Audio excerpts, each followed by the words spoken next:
I do see what you're saying in terms of like, you know, I'm the dude. You got to listen to what I'm saying. I can say whatever the hell I want right now, kind of thing. Yeah, I think certainly you want to push whatever it is you're trying to get people to buy into to the nth degree. But again, um, it comes down to believability. You can very, very much overdo it. So it's a tough line to toe, I suppose.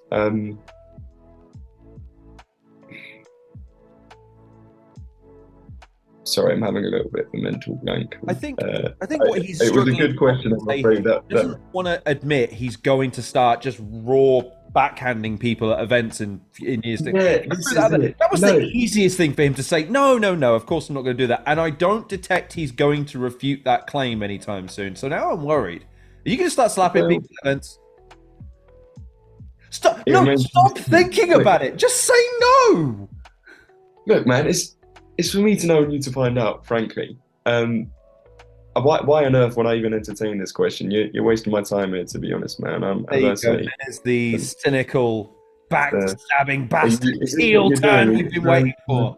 Are you trying to spawn a heel turn this interview? Is Oh, that do the you know what? secret? I've been dying for a battle rap heel turn for years at this point. I want to see someone just in the middle of events snake someone in a 2-on-2, preferably. That would be great, and it just be three Oh of mate, chair shots, all the rest. And Shotty would be down. Don't tell me Shotty wouldn't be down for that shit.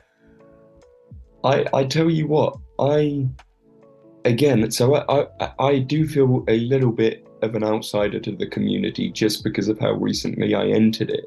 And I'm aware that some of my views might be a little radical, but I do think that there's a real place where battle rap is going to transition to next. I don't know exactly where it is, but somewhere a little bit more in a kind of reality TV, scripted, slightly kind of vibe with that sort of thing.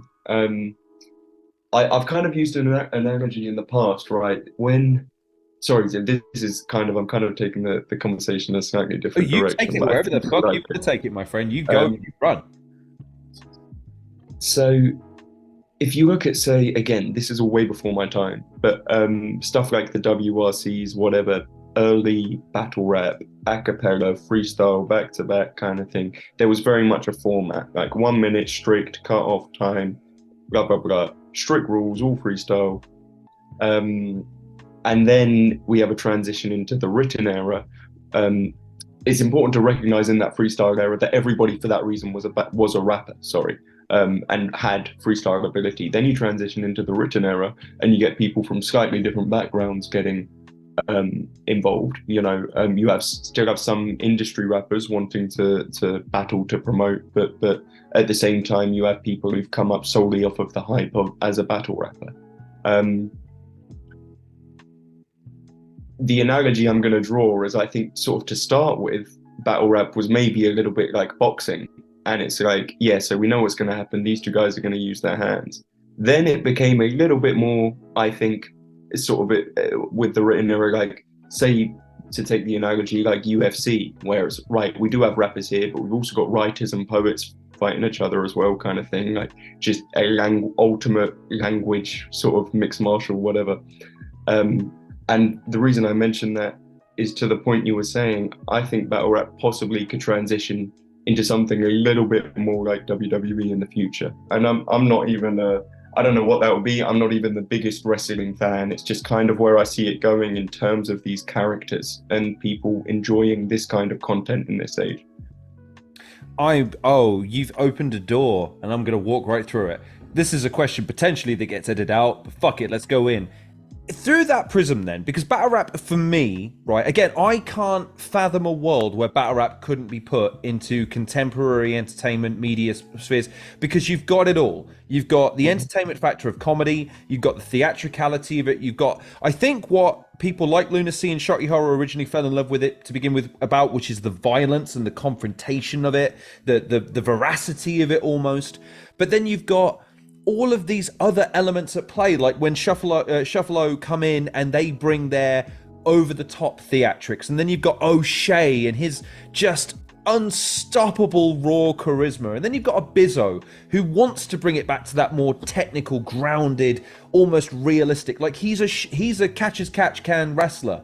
He's he's a guy who's a no nonsense kind of guy who will then do a gimmick match every now and then because he's a good sport. So I guess what I'm asking is, through that prism, and battle rap, I would argue, having all of the raw ingredients to put it wherever it needs to be to succeed on a wider stage, what would the genre need to do in your mind to make it more contemporary, or to give your generation more of an identity rather than just being sort of an amalgamation of everything that's come before? How do you define? Right. How would you define it?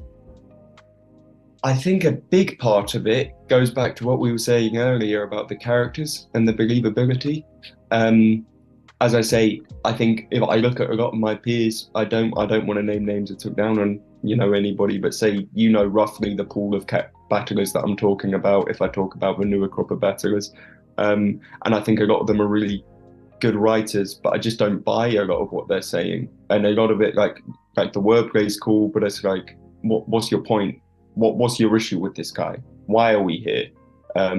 Also, sometimes it can be a bit full on. I don't feel like there's, some people, it's like, you're 10 battles in and I already feel like I've seen everything from you. Like I know what your rounds sound like, and you don't not seem to try new things. And that's one thing that I think. You say, what does the genre need? Frankly, I think it's on us to step up and make ourselves more accessible.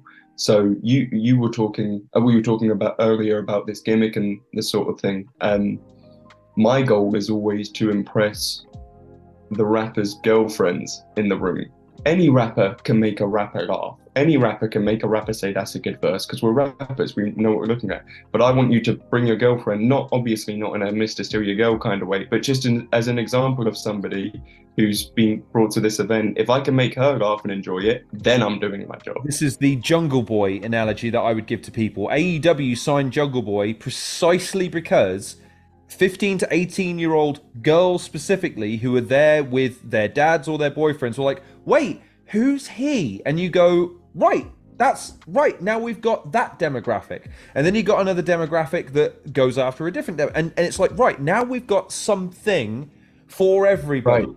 And now anyone can come to a battle rap event and have a good time. That's it. So and that's such a huge part of my thought process now when I go into battles. Like you asked, for example, where do my ideas come from? A big part of it is saying, right, what's going to be something that everybody in the room is going to be able to latch onto? So I watch a lot of battlers from this newer crop, and I think unless I've seen every film under the sun, that's already 30% of the material gone that I don't understand with the references. And it's sometimes tied to an opponent. A lot of the rest of it is other inside references breaking down. You said this against this person, but now blah blah blah, or it's like behind the scenes you said whatever. To me, it's like most of the people, for all I know, in the room might be seeing that person for the first time. So I need to rap about them as though I'm seeing them from the first time as well. That's why, say against Canal, the whole thing is like, right, you get Canal versus me. The obvious thing to do is for me to call him homeless and for him to call me a Tory cunt. I knew he was going to do his part, so I chose to do mine. Against Savant, like, I'm standing there, and that was my first battle on Premier, for example, and I thought, right, Premier's a bit more of a serious crowd compared to the more comedy-based battles I've done. But whatever. Do I come in with a certain approach, try to bring that? I figured, no. Like, the dude standing there, I can work with it. You know what I mean? I just made a whole first round about his appearance, because if that's your introduction to me, that needs to be your introduction to him as well. So making it accessible, basically. Cut out the references, cut out the in-jokes, cut out things that you wouldn't actually say or things that aren't relevant to your opponent. Actually present it, because there's so many good newcomer battles, but I couldn't show my granddad X newcomer versus Y newcomer. I could legitimately, show my granddad probably like me versus Canal when he kind of get it at least, you know? You're the Jimmy Iovine thought, basically, where it's, look, I don't make music to sell to me. I make music to sell to the people who have money in their pockets to buy the music. Because Exactly. it's all well and good me saying I love this. That's great. But I'm not planning on selling this to myself every week to make a viable business. And it's not even like you're saying, because I would agree with you to a large degree, but I would then be also on the side of people that would go, yes, but what about the identity of the genre of battle rap, the history and the sort of the heritage of it? You're not saying get rid of every single reference that there's ever made. You're not saying get rid of every single aspect of battle rap that gives it its identity, but you are asking the battlers to be more cognizant of who's buying the tickets to come here, and who's then buying the Patreon, who's buying the subscription service, and then who's just checking out a 30-second short on YouTube or on TikTok or on Instagram, who we could get to share this with all of their friends, and they then go, hey, they're doing an event round the corner soon. Yeah, Do you want to yeah. go? Like, it's at a club, we can get a drink while we're there and we'll hang out and all the rest of it. And then suddenly, like you said, that environment, man, that sold me on going to more events. So once you get them through the door and they're like, this is a really fun environment. Oh, I get it. I'm seeing a show. I'm not here to see two guys argue with each other necessarily. I'm here to see a show. Right. Now they get it, and now they're going to buy more tickets. I totally see where you're coming from there, 100%. That's it.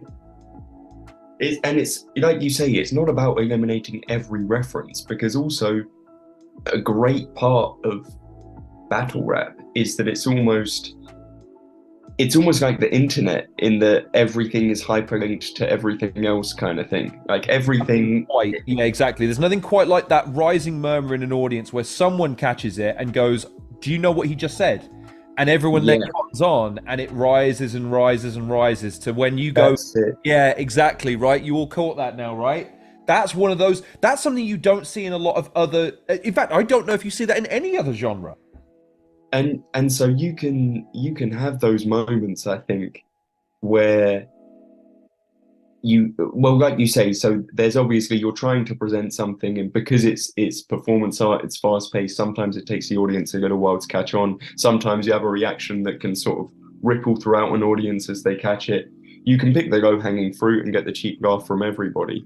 And there is a place as well for the lines for the core fans. Throw something in there. If there's a real issue you have with someone's resume, you don't think that actually, you think all the battlers they face are overrated, and that's going to be a part of your angle or a crux to your argument, absolutely mention that. Just be aware that if you list off 5 or 6 battlers who you don't think he's beat or whatever, there's going to be at least 10, 15, maybe 20 people in the crowd who don't know a single one of them. You know what I mean? So don't make that your whole thing. And that's, so when I say, when I'm talking about what we can do to put the genre forward, I just think the mentality of a lot of my peers, and again, I can't speak for anybody in it, I don't want to be too high horsey or anything either, but I just get the impression that a lot of it's a bit too insular. And the accessibility is huge. And dude, this is the thing. I get that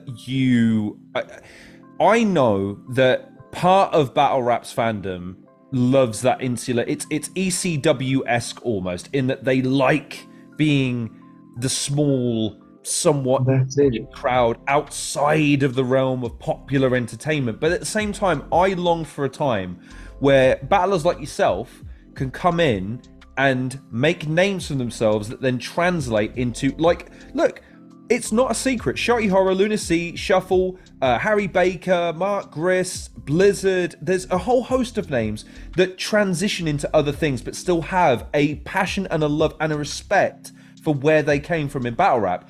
And I wonder whether that insular nature gets in the way of the performers sometimes. It's great for the fans who have it as their secret little thing, right? And I don't begrudge someone that, but I do begrudge it when it starts getting in the way of the genre itself from being as popular as it could be, and the battlers who maybe have to gear themselves differently if they do start to think, right, maybe I don't want to battle in 10 years. Maybe I'd like to parlay this into, like you said, you mentioned poems or that you were a writer. Maybe you'd like to parlay your success into battle rap into something else. Because wouldn't that be nice? Wouldn't that be nice to treat battle rap as a career rather than it's something that we do, but we only talk about with certain people?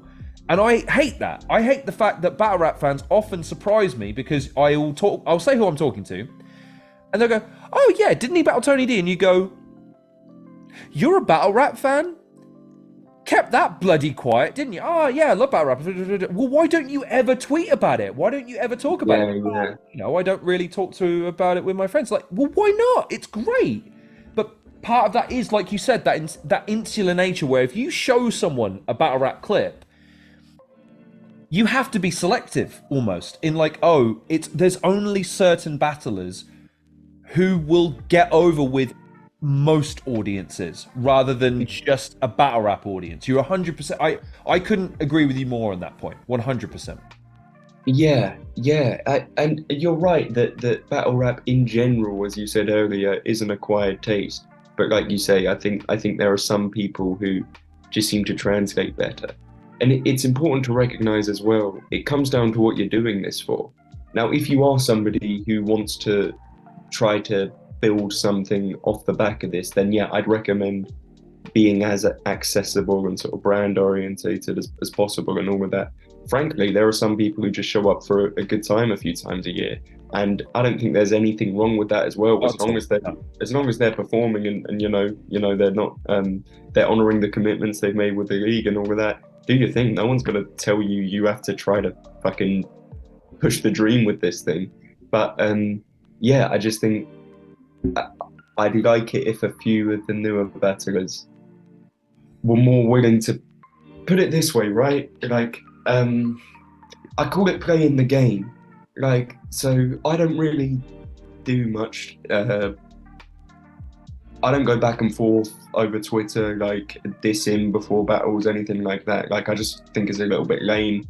Like, I'm not, yeah, I could call you a dickhead for one like, or I could spend the evening actually working on my bars and just beat you on the day. But before the lazy battle, I took a little pop at him just because he said he'd had like the best rounds he'd written or whatever, and I said it was right after the Losa battle, and I said something like, "Oh, I'm glad to see Lazy's rewritten the best round or rethinking is the best rounds he's written after what I threw together in a couple days or something like that." Words to that effect. And he got back to me like, "Where was all this sass on Saturday?" Because obviously I'd spoken to him at the event or whatever. And on the one hand, I respected it. Obviously, I took a pop at him, and it was cool for him to get back at me or whatever. But the other part of me was like, man, we have to get in front of a few hundred people next weekend and get them buy into the idea that we're having an argument, that I don't like you. So why have you just told people that we were chatting last Saturday? You know? And again, it's like I can't have an issue with that because he's doing what he wants with battle rap. But from where I'm trying to do it, I'm like, come on, man, we can actually really try to build something if we just think a little bit more, you know? Not that it might have made any difference, but that's just how I think about it.